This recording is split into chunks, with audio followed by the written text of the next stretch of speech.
Maleficent, Mistress of Evil is the newest sequel to a movie that was pretty much panned by critics. I don't remember anybody really loving this film. I had not seen the film since it originally came out. I remember going to see it in theaters and thinking that it was okay. I had to go back and look and see what I even gave it. I gave it a 2.5 out of 5. But this new one looked pretty interesting, and I did like Angelina Jolie. I went into it knowing we're getting a different take on kind of an evil character's origin story. In the first one, you don't really, I mean, it's kind of a twist on the story. She's not really that evil. So, anyways, I enjoyed Angelina Jolie's performance in the first one, and Elle Fanning and everybody in it. I thought it was pretty good. I didn't, love it or anything. So I went in this one with the same kind of expectations. And for the most part, it's pretty much more of the same. If you really loved Maleficent, whoever you are out there, you are probably really going to enjoy the sequel. If you hated it, probably don't even go see the sequel because it's pretty much more of the same. There are a few things that are a little bit better, but let me get into it first. This one returns Angelina Jolie. Returns Elle Fanning. You add Michelle Pfeiffer's in here. Chiwetel Ejiofor's in here. There's some other people, but those are the main players. Basically, it takes place. I think it's pretty close to the end of the first film. Maybe a little bit time has passed. I can't remember exactly.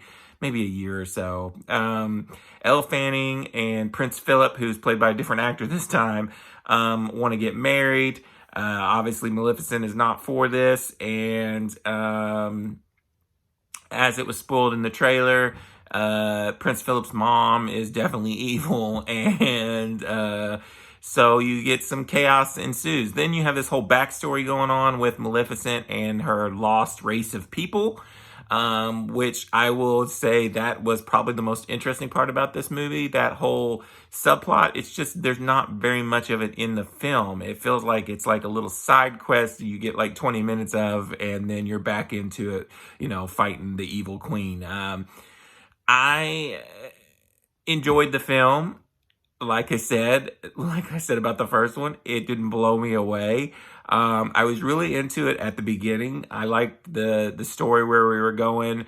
Even though I knew that Michelle Pfeiffer's character was going to be evil, it was cool seeing the characters of the film figure it out. And I didn't know what exactly was going on with this one because we all know the story of the first film. But in this one, it's all new stuff that I didn't really know anything about. I will say they upped the ante. There's a lot more action in this one than I felt like than in the first one. There is a huge battle scene at the end of the movie that all looks really cool. The visuals in this movie are fantastic, just like in the first film. And there's some cool music. And once again, Angelina Jolie is really good in the role. But like the first film, once you get to about the halfway point, you kind of see where things are going.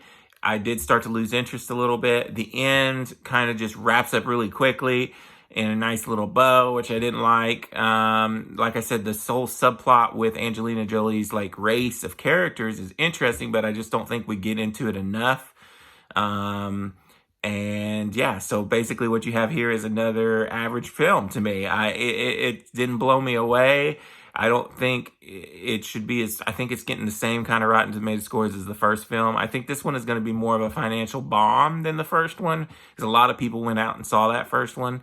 I don't think a lot of people are going to see out the sequel, so this might be the end of the Maleficent franchise. But it's not horrible. It's nothing great. Like I said, if you enjoyed the first film, then go check this out. It's really good. If not, then skip it. I'm going to give Maleficent, Mistress of Evil, a 2.5 out of 5, the exact same score I gave the first film. And until next time, this is Randy Cage. Peace out.